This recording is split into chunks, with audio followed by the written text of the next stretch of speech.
I want to thank those who are watching who are Muslim, happy Ramadan, and also to those who are non-Muslim, who are very cool about the Muslims fasting at work, those who are hiding their food, those who are poster, who try to poster with the Muslims. You guys are cool. Thank you so much. You don't have to do that, but we really appreciate it.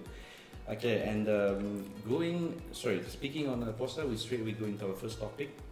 We're talking about flying while fasting during Ramadan, or even not during Ramadan.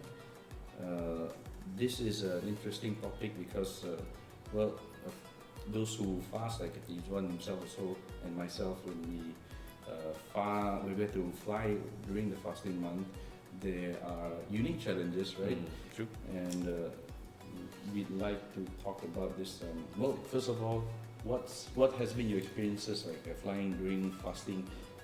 When you were flying long haul as well as short haul, like wide body and narrow body. Okay, before we start, maybe we can disclose is that whatever we said is totally our own experience on fasting during Ramadan months. Fasting during flying lah. So okay, because nothing to do with hukum. Disclaimer, right? Oh, no, I mean we're not talking about anything like hukum or what. No, we are not there. No. I'm not there. No. So it's totally my experience. Maybe other pilots have different kind of opinions as well. Correct. But for me, since I started flying, even during Ramadan month, I continue fasting. I continue fasting. I feel comfortable to do that. You know, it doesn't hurt me or it doesn't affect anything. But at the end of the day, every flight I just stand by one mineral water with me lah.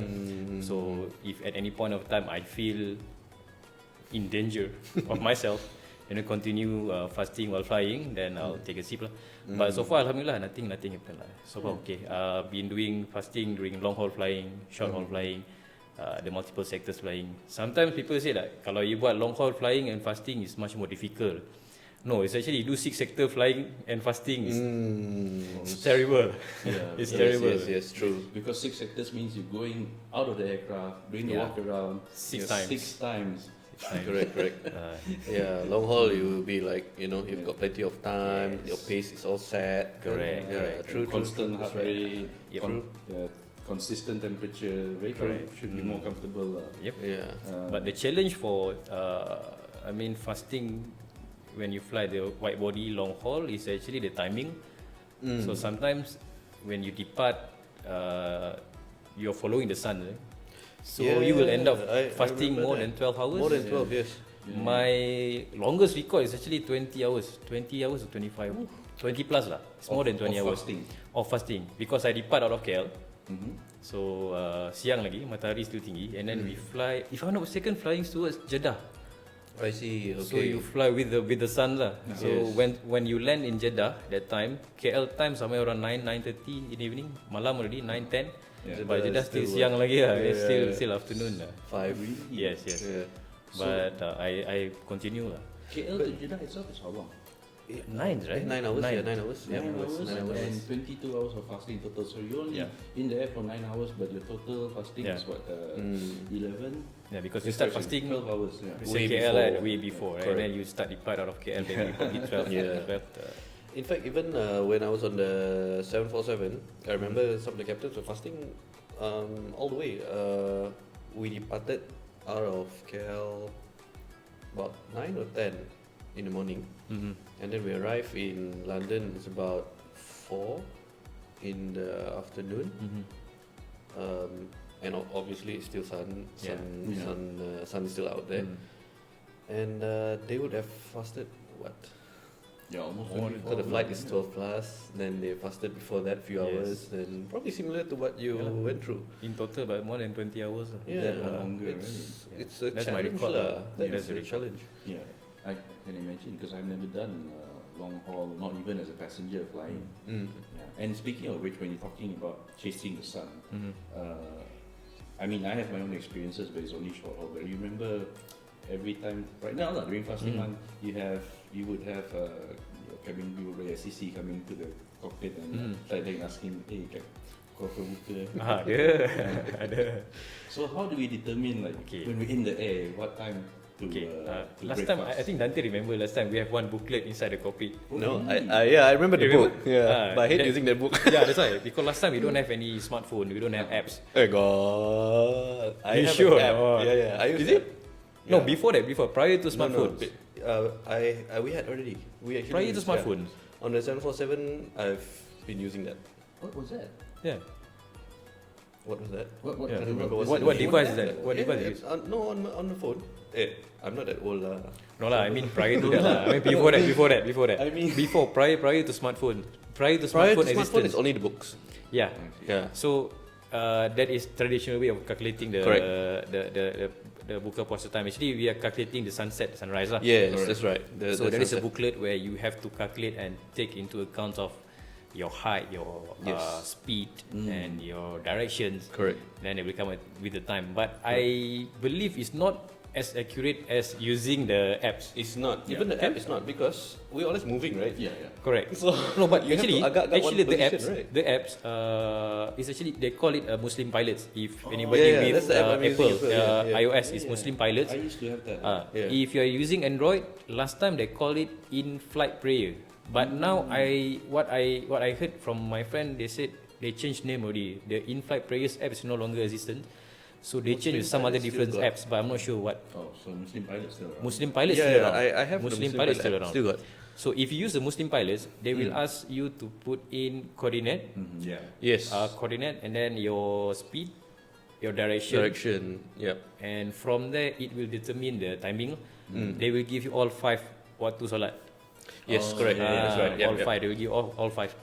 And as far as I'm concerned, it's kind of accurate Accurate, because different altitude, different time. Yes. Yeah. Correct. If I'm not mistaken, the higher you go is the higher is actually the later. Because you can still see the sun. Yes. The higher the later. correct. The higher the later, and then the faster the later. Yeah. The quicker So that's you- why sometimes when we fasting, we fly low.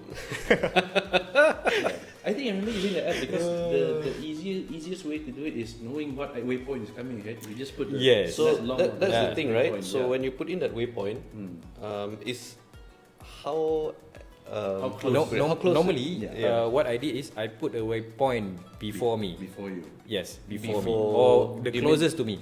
okay, then okay. you- Waypoint right, closest right. to me. When you pass It can be the And the waypoint that you time, pass right? already because you got the time you pass that waypoint already. Correct, What? correct, correct. Okay, alright, right. Yeah. And also, as practical Muslims, just look out the window. If the sun Yes. is below the horizon, Correct. it's definitely time. It's safe to break already. Yeah, that's one more thing, lah. Yeah, and if you're wondering why I'm having that app, it's because the captain will ask me to do the calculation. Yes. So Correct. yeah, but it's interesting. I think I remember also doing during line training we had to use that book Wow. because they made you use. The Yeah, captain will make you you take out the book and start calculating. Wow, that was Does I that hated very that. difficult, right? Yeah, I does can't. that Yeah. book like count for like this? You remember regulated takeoff chart? RTW. So there's a lot of numbers, Yeah. numbering tables, so something And like the that. let and long, Yes. and you know. Did you have to like interpolate? Yeah. Yeah. It's very difficult. That's where your maths I come hated in. that. That's why I just got the app. We Make hate my that, life correct. easier. Yes. And apps is actually very accurate because sometimes when you tengok the timing, okay, the breakfast time is maybe about 5 more minutes. But you tengok dekat luar is very bright. Yeah. Terang kan? Yes, So yes, yes, now you correct. feel in doubt lah. Yes. Sure, not 5 minutes. Correct. But exactly after 5 minutes, okay already. Yeah. Suddenly, sunset, yeah, you think suddenly, be down. Then like, Oh yeah, because yeah. like, you're going against the sun sometimes, and then it really fast. Yeah, Yeah. it's lah. It's quite accurate lah. Yeah. It's as Because you accurate go against as it, can be. West to east. Yeah. Correct. West to east. And then I got experience where you look on your left, still sun is still there. Ah, But you look on your right, there is no sun. Correct. So all you do is you look on the right and you makan. So you look right side. Joking guys, joking. So you can make PA tell the passengers the ones on the left close the window shade. You can break fast first. Because already. The one on the right can break fast first. Yeah, because the passengers will be the one asking. Correct, So correct. that's the time where we have to start calculating, right? Because they want to know as well. And it's actually quite an interesting situation because I think some airlines will probably never experience this. Yes. Because the passengers also will never ask them about this. Correct. Right? So yeah, that's quite cool. Yet you have some airlines who is part of the policy, like Emirates and all the Middle Eastern based airlines. Yeah. They even have like special services, I think. Right. Even actually last time they said you can ask the controller. Yeah, You can ask the yes, controller, yes. but the thing is, the controller will give a timing based on Where they are. where they are, which is on the ground level. Yeah. Correct. Where we are up there. Correct. Tapi last time kalau I tak silap, maybe I'm wrong lah. Dia ada macam calculation like every 1,000 feet is 2 minutes. I heard 2 about minutes that kan? before, yes. 1,000 feet 2 That. minutes. Like a rule of thumb kind of thing. So Yes, that's why, to be honest, as a captain now, if I fly during that periods of breaking fast, I'll fly low. Yeah, that makes sense. It yeah. makes sense. Yep.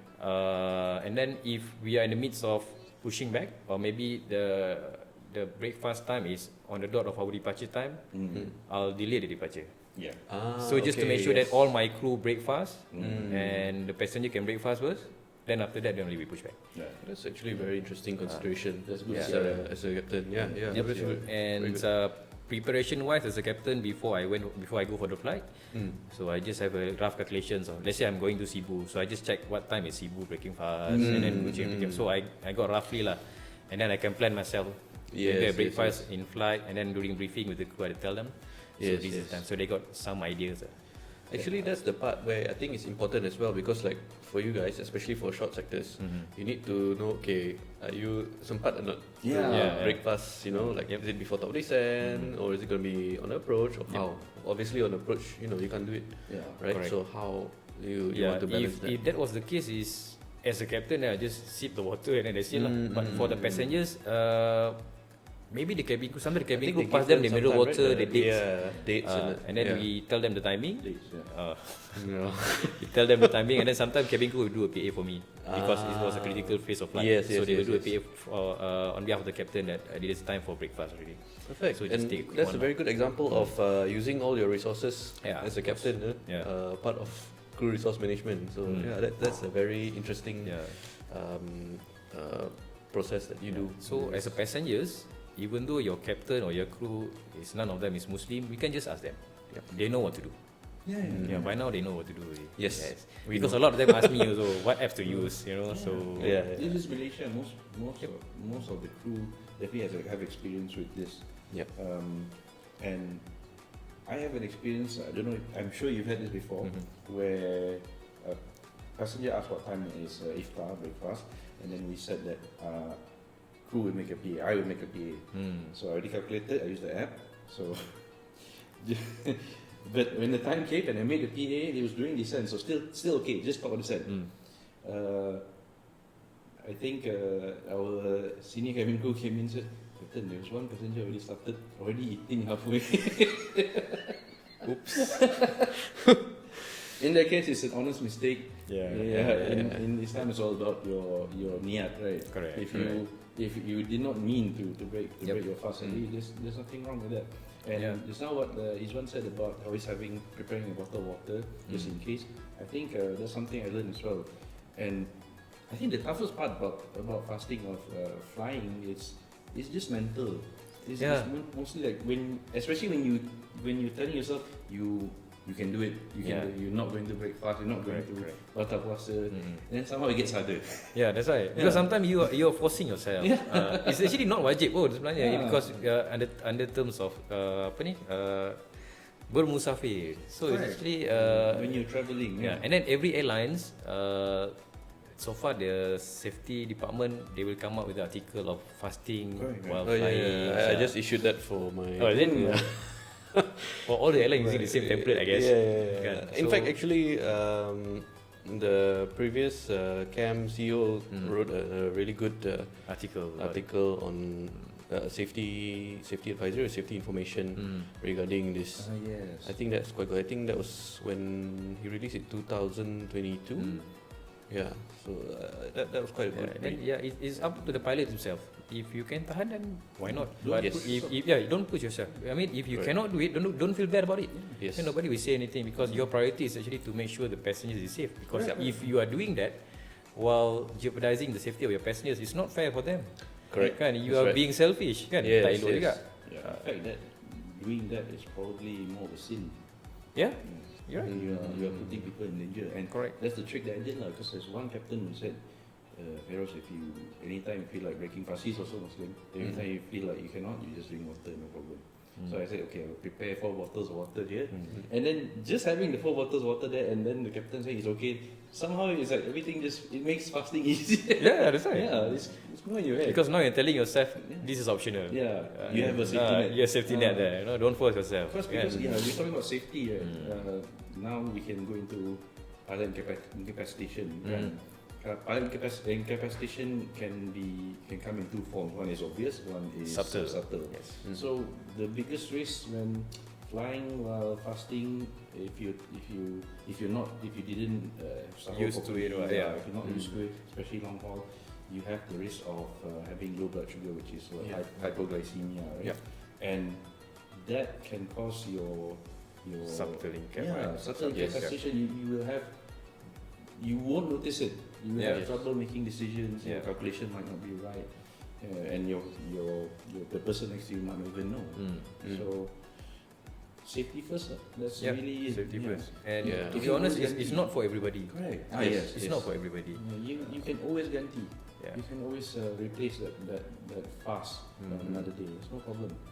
That's the thing, right? Like I've heard story. I mean, I've never experienced this myself, lah. But I've heard from other pilots who have mentioned that their fellow pilot who they're operating with, and they're fasting, they're pushing themselves to a point where they fall into that situation. You know, they have like I wouldn't say an in-cap, but suddenly you just Do something funny. you don't notice. They're not sharp anymore. You're not sharp anymore, and you're really almost like subtle in-cap. Because your job is decision making. Exactly. And if you cannot make decisions, the definition of pilot incapacitation is when pilot is unable to perform their duties as a crew responsible for the flight due to effects from physiological factors, I think. So that is one of the things. Sometimes during training, the pilot incapacitation is very subtle, right? You just forget to do one thing. That's it. Right. It could be during a critical phase, right? At the end of the day, before you go for flight, it's your preparation. If you think that you're going to fast that particular days, then prepare yourself. Drink a lot of water during sahur. Get a proper food. Get yourself ready lah. I think it's macam Faeroz cakap tadi. At the end of the day, it's all your mental lah. If you're mentally prepared for the situations, I think you should be okay. By the end of the day, don't force yourself. If you cannot make it, just sip water. That's it. And then ganti lah. Passengers don't see you.